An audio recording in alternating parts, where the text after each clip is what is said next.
लोहाक छाया आजुक कविता अहाँ सबके सुनबै छी तऽ सुनू।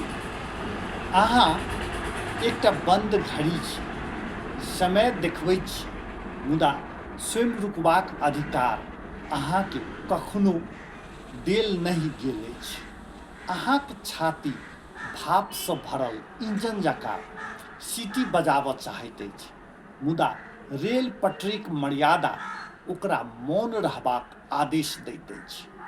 अहाँ ऑफिसक बोझ नहि ढोइत छी, अहाँ ऑफिसक बोझ नहि ढोइत छी, अहाँ अनेक नामक थैली ढोइत छी।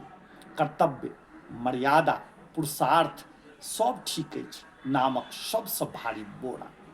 कखनो अहाँ चौराहा पर ठाढ़ गाछी छी, सब दिशा हरियर, मुदा कोनो दिशाक अनुमति अहाँ लेल नहि। अहाँक देह धीरे धीरे लाल सिग्नल बनैत अछि, रक्तचाप धड़कनक भाषा बाजैत अछि, चीनी अश्रुक विकल्प बनि जाइत अछि।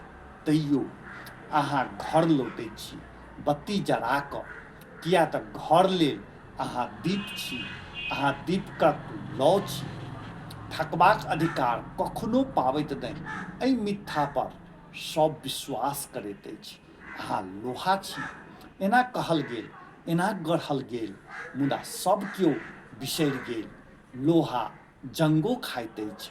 अहाँक मौन सद्गुण नहि, ई समाजक सबसँ पुरान सुविधा अछि। आ जँ एखनहु अहाँ नहि पूछै छी हम ठीक छी कि नहि, तऽ एक दिन देह ई प्रश्न अंतिम उत्तर बना कऽ देत।